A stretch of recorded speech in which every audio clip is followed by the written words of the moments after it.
सच्चा शिष्य कौन है? जो गुरु के कहे पर चले।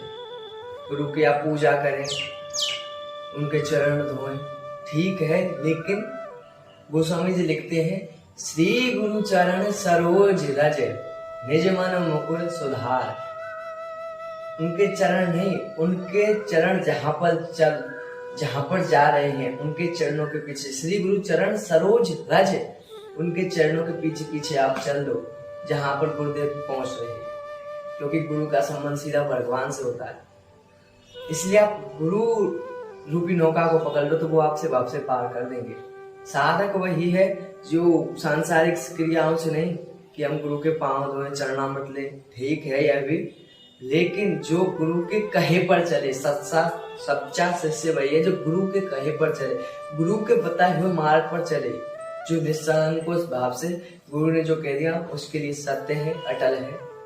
जो गुरु के कहे पर चले, गुरु ने जो मार्ग बता दिया, गुरु ने तो मार्ग बता दिया, अब चलना हमको है। अब वो चाहे आप कैसे भी चलो, लेकिन उनकी निगरानी में चलोगे तो जल्दी पहुंच जाओगे। इसलिए आप नाम जप करें और गुरु के कहे पर चलें।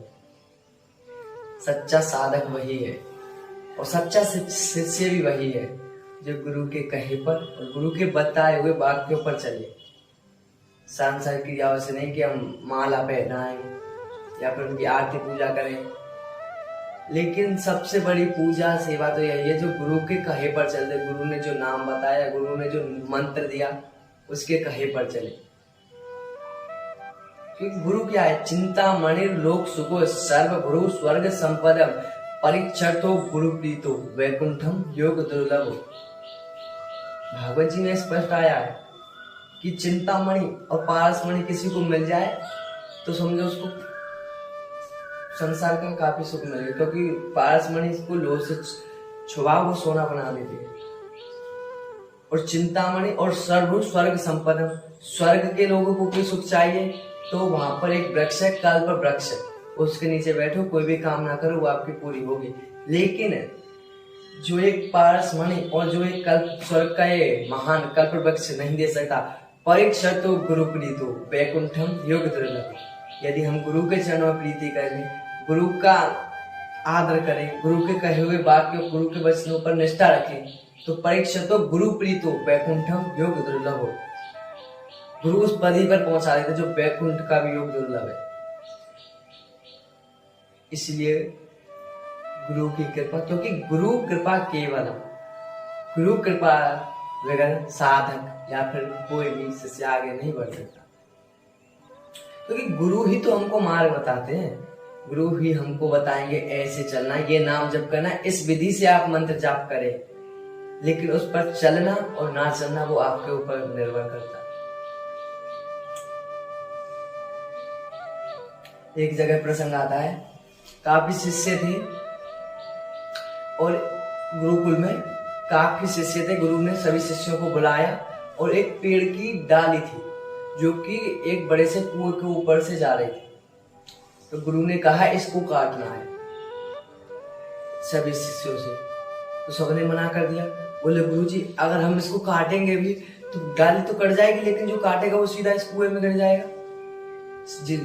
जिससे भी कहा सभी ने सीखा, लेकिन जो एक शिष्य था जो गुरुनिष्ठ था, उसने कहा चाहे कुछ भी हो, गुरु ने कहा है, तो वो चढ़ गए और बैठ गए। उनको कोई संकोच नहीं, कोई डर नहीं कि मैं कुएं में जाऊंगा या फिर कहीं गिर जाऊंगा। उन्होंने काटना प्रारंभ किया, डाली कट गई और वो कुएं में गिर भी गए। अब तो सभी चिल्लाने लगे जितने भी शिष्य थे कि गुरु जी आपने क्या किया, आपको पता था कि ये डाल कटेगी और ये कुएं में गिर जाएंगे, फिर भी आपने इनसे कहा। तो कुछ ही क्षण बाद देखते हैं कि दो दिव्य पार्षद उस चेले को, उनको जो डाल काट रहे थे उनको लेकर बाहर आ रहे हैं और उनके हाथों में बड़े बड़े थाल हैं प्रसादी के। वो बाहर निकले और गुरु जी को प्रणाम किया। बोले गुरुदेव यदि आप मेरे को ये डाल काटने के लिए ना कहते, क्योंकि वो कुएं में गिर के सीधे प्रभु के धाम को गए और वहां पर उनकी खूब सेवा पूजा की और फिर जो थाल था उसमें प्रसादी दिया कि आपने गुरु को देना। उन्होंने गुरु के वाक्य पर निष्ठा की और वो डाल काटने चले गए तो वो सीधे प्रभु के धाम पहुंच गए, कुएं में नहीं गिरे, सीधे कुएं से प्रभु के धाम पहुंच गए, प्रभु के दर्शन पा लिए। और जो नहीं माने वो देख रह गए प्रभु के दर्शन से। उन्होंने कहा, ये थाल गुरुदेव जी प्रसादी आपके लिए है, आपकी कृपा से मेरे को प्रभु के दर्शन हुए। यदि आप ना कहते इसके लिए और मैं नहीं जाता आपके बात के ऊपर, तो मेरे को प्रभु के दर्शन नहीं होते। वो सीधे कुएं में गिरकर प्रभु के धाम गए। फिर वहां पर से उनकी खूब सेवा पूजा हुई। वहां से उनको प्रसादी दी कि ये अपने गुरु को दे देना। फिर वो दिव्य पार्षदों के साथ कुएं से बाहर आए, अपने गुरु को दी। इसलिए हमको गुरु के बात के ऊपर चलना है, उसमें हमको नरमचक नहीं करना।